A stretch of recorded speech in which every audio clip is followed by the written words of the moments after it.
Astanada saat 14.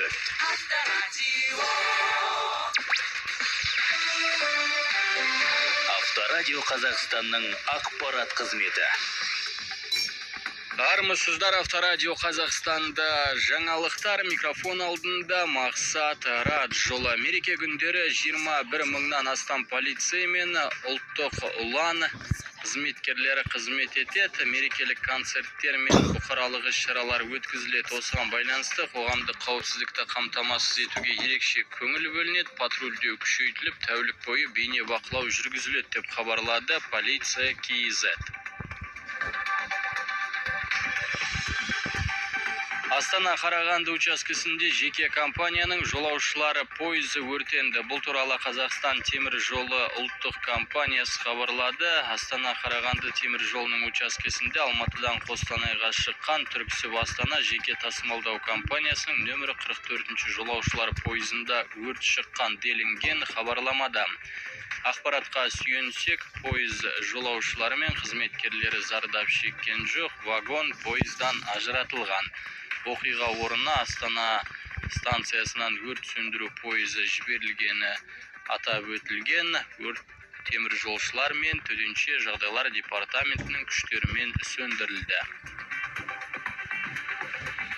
Бүгін футболдан Қазақстан ұлттық құрамасы 2026 жылғы әлем чемпионатына іріктеу кезең аясында Уэльс құрамасымен кездеседі. Матч Кардиф қаласында өтеді. Ойын алдында ұлттық құраманың бас бапкері Әли Әлиев журналистер сұрағына жауап беріп, команда сапындағы ойыншылардың жай-күйіне тоқталды. Әсіресе қайрат шабуылшысы Дастан Сәтбаевты ерекше атап өтті. Небәрі 16 жастағы футболшы ұлттық команда тарихындағы ең жас дебютант атанып отыр. Уэльс Қазақстан кездесуі бүгін түнгі сағат 12:30-да басталады. ақш президенті Дональд Трамп бұрынғы вице-президент Камала Харрис пен бұрынғы мемлекеттік хатшы Хиллари Клинтонды және өзге де демократиялық партия өкілдерін құпия ақпаратты білу құқығынан айырды деп хабарлады Reuters. Айта кетейік, Клинтон 2016 жылы, Харрис 2024 жылы Трамптың президенттік сайлаудағы қарсыласы болған. Екі сайлауда да Трамп жеңіске жеткен. Бұл азаматтарды құпия ақпараттан хабардар ету ұлттық қауіпсіздік мүдделеріне сәйкес келмейді деп есептеймін делінген Трамп қол қойған меморандумда. Осыған дейін Трамп ақш білім министрлігін тарату туралы шешім шығарған еді.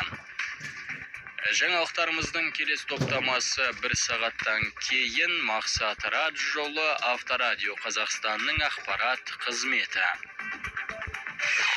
Ауа райы болжамы.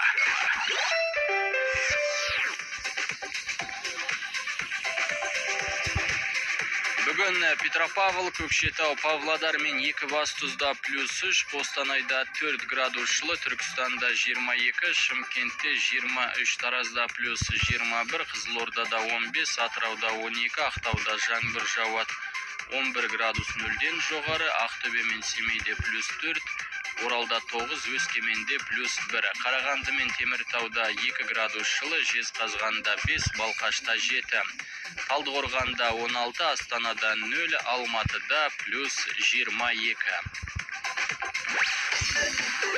Авторадио. Тек алға қозғалыс.